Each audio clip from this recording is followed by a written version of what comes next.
Hi అండి, నమస్తే. Welcome back to Swathi kitchen. నేను మీ స్వాతిని. ఈరోజు మన ఛానల్లో ఒక మంచి మాయిశ్చరైజర్ని చూపిస్తున్నానండి.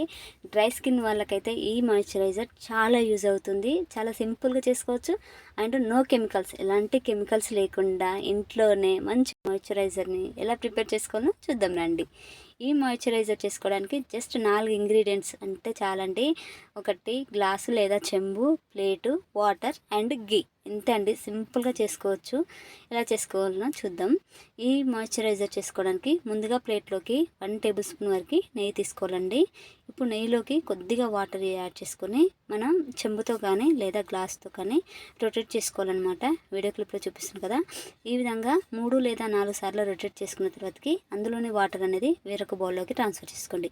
ఆ తర్వాతకి ఫ్రెష్గా వాటర్ వేసుకొని మళ్ళీ రొటేట్ చేసుకోవాలి. యాక్చువల్గా ఈ ప్రాసెస్ మొత్తం మనకి రాగి ప్లేట్ ఉంటుంది కదా, రాగి ప్లేట్లో చేయాలండి. నా దగ్గర అసలు రాగి ప్లేట్ లేదు, అందుకనే స్టీల్ ప్లేట్లో రాగి చెంబు యూజ్ చేశాను. మీరు చెంబు బదులు గ్లాస్ అయినా యూజ్ చేయొచ్చండి. చెంబు అయితే అందరికీ అవైలబుల్గా ఉంటుంది కదా, ఇంట్లో కలశాలకు వాడతాం కాబట్టి ఇది తీసుకున్నాను. సో ఈ విధంగా బాగా రొటేట్ చేసుకోవాలి. ఒక 4 టైమ్స్ రొటేట్ చేసిన తర్వాతకి వాటర్ మళ్ళీ వేరొక బౌల్లోకి ట్రాన్స్ఫర్ చేసుకొని మళ్ళీ ఫ్రెష్గా వాటర్ అనేది యాడ్ చేసుకొని మళ్ళీ రొటేట్ చేసుకోవాలి. ఈ విధంగా చేసుకోవాలండి. ఈ విధంగా 100 టైమ్స్ మనం గీ అనేది వాష్ చేసుకోవాలన్నమాట. ఇక్కడ వచ్చేసి 50 టైమ్స్ ఒకవైపు రొటేట్ చేసిన తర్వాతకి మళ్ళీ 50 టైమ్స్ మరొక వైపు రొటేట్ చేయాలి. ఇప్పుడు చూస్తే అర్థమైపోతుండొచ్చు ఎలా రొటేట్ చేస్తున్నా. ఈ విధంగా మనకి మొత్తం క్రీమీగా రావాలండి. క్రీమీగా వచ్చే వరకు అంటే ఒక 100 టైమ్స్ మనం నెయ్యిని వాష్ చేసుకుంటూ చేస్తే సింపుల్గా మనకి క్రీమ్ అనేది రెడీ అయిపోతుందండి. చాలా సింపుల్గా చేసుకోవచ్చు. కొంచెం టైం ఎక్కువ పడుతుంది. ఓపిక చేస్తే మనం బెస్ట్ రిజల్ట్ అనేది చూస్తామన్నమాట.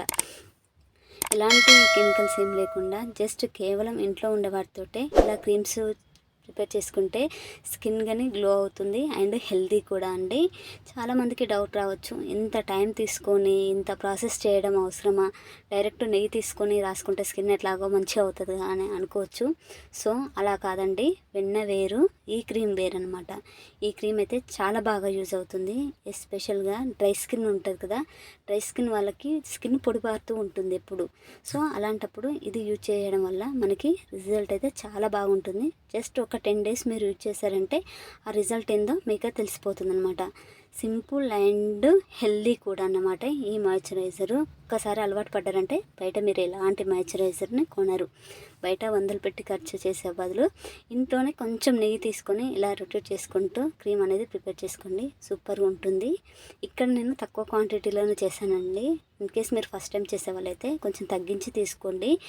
ఆ క్రీమ్ అనేది మీకు యూజ్ అయితే మళ్ళీ కొంచెం క్వాంటిటీ పెంచుకొని చేసుకొని దీన్ని ఫ్రిడ్జ్లో స్టోర్ చేసుకుంటే మనకు 1 మంత్ వరకు ఫ్రెష్గా ఉంటుందండి. అసలు ఖరాబే అవ్వదు. చూసారు కదా, మీరే డిఫరెన్స్ అనేది చూడొచ్చు. స్కిన్ అయితే మంచిగా ఉంటుంది, చాలా మాయిశ్చరైజర్ ఉంటుంది. సో ఒక్కసారి ఈ క్రీమ్ ట్రై చేయండి. అసలు బెస్ట్ రిజల్ట్ అయితే బెస్ట్ రిజల్ట్ ఉంటుంది, ట్రస్ట్ మీ అండి. నేను ఇలా చేశాక నాకు వాటర్ అయితే ఇంత మిగిలింది, దాదాపు 1/3 కప్పు వాటర్ అయిందండి 100 టైమ్స్ వాష్ చేస్తే. ఇలా నేను రెగ్యులర్గా చేసుకుంటానండి. లాస్ట్ టైం చేసింది అయిపోవడానికి వచ్చింది, అందుకనే నేను ఇప్పుడు మళ్ళీ కొంచెం చేసుకున్నాను అనమాట. ఈ విధంగా చేసుకొని స్టోర్ చేసుకుంటే ఎప్పుడంటే అప్పుడు మనం పెట్టుకోవచ్చు అనమాట. ఫేస్కి కానీ అప్లై చేసుకోవచ్చండి. కొద్దిగా పసుపు వేసుకొని ఫేస్కి అప్లై చేసుకున్నాగానే మంచి రిజల్ట్ ఉంటుంది. ఒకసారి నేను చెప్పినట్టు ఈ క్రీమ్ని ట్రై చేయండి. ట్రై చేశాక మీకు రిజల్ట్ ఎలా అనిపించిందో నాకు కామెంట్స్లో షేర్ చేయండి. అలాగే వీడియో నచ్చితే ఒక లైక్ కొట్టండి. మీ ఫ్రెండ్స్ అండ్ రిలేటివ్స్ తోటి షేర్ చేసుకోండి. ఇలాంటి రెమెడీస్ అండ్ రెసిపీస్ కోసం స్వాతి కిచెన్ని సబ్స్క్రైబ్ చేసుకొని పక్కన బెల్ ఐకాన్ని యాక్టివేట్ చేసుకోండి.